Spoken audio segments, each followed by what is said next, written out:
jamais la réponse. On n'aura jamais une preuve absolue. Le risque zéro, on ne peut pas le prouver. Et donc, il y aura toujours un risque résiduel. Et ce risque résiduel sera suffisant pour certaines personnes de ne pas accepter la recommandation. Mais il faut quand même distinguer le risque résiduel qui peut être important pour l'individu, mais qui n'est pas important pour l'épidémie. Et de ce fait, irréellement pour les recommandations publiques. Je crois que les comités officiels doivent s'occuper de ce qui est fréquent. Ce qui est fréquent, c'est la contamination par des personnes qui ne sont pas traitées et qui ont des relations sexuelles non protégées. Tandis que ce que fait celui qui a une virémie indétectable, par exemple, et qui veut faire un enfant, ce n'est pas quelque chose qui va influencer l'épidémie du sida.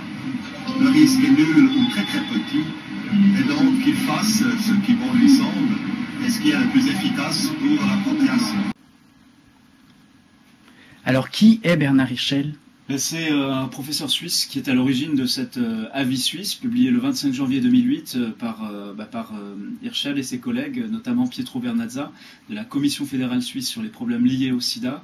Et cet avis dit la chose suivante, pour la première fois que ça a été dit publiquement, une personne séropositive sous traitement depuis au moins 6 mois, sous traitement efficace avec une charge virale indétectable, donc plus de virus détectable dans le sang, sans autre infection sexuellement transmissible, cette personne n'est plus contaminante, ne peut plus contaminer la personne qu'elle aime. Et ça, pour les couples sérodifférents, c'est une révolution, et c'est sans doute la nouvelle la plus importante depuis l'arrivée des antirétroviraux, depuis l'arrivée des médicaments qui permettent de sauver des vies. On le sait maintenant depuis 15 ans, mais qui en plus, et ça c'est Hirschel et ses collègues qui ont eu le courage de le dire publiquement, alors que les médecins avaient compris que non seulement ces médicaments sauvent des vies, mais en plus ils permettent d'empêcher la transmission du virus. Et ça peut tout changer à la fois dans la vie des couples sérodifférents, c'est-à-dire tout changer au niveau des enjeux de la prévention, et aussi peut-être potentiellement, si on en parle très largement, ça pourrait aussi changer le regard que la société porte sur les personnes séropositives, sur les personnes qui vivent avec le virus. Et qu'est-ce qui va se passer le 23 mai ? On espère que le 23 mai, on va pouvoir contribuer à briser la chape de plomb autour des enjeux de la prévention aujourd'hui.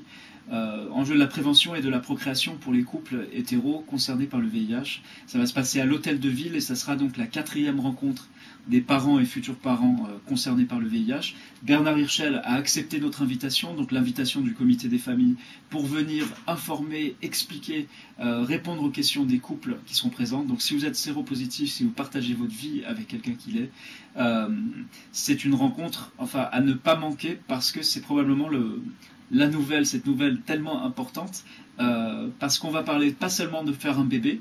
Ça, c'est une question qui préoccupe et c'est une bonne chose et c'est important de dire et redire que c'est possible de faire un enfant quand on est séropositif sans prendre le risque ou en réduisant au maximum le risque de contaminer la personne qu'on aime ou l'enfant.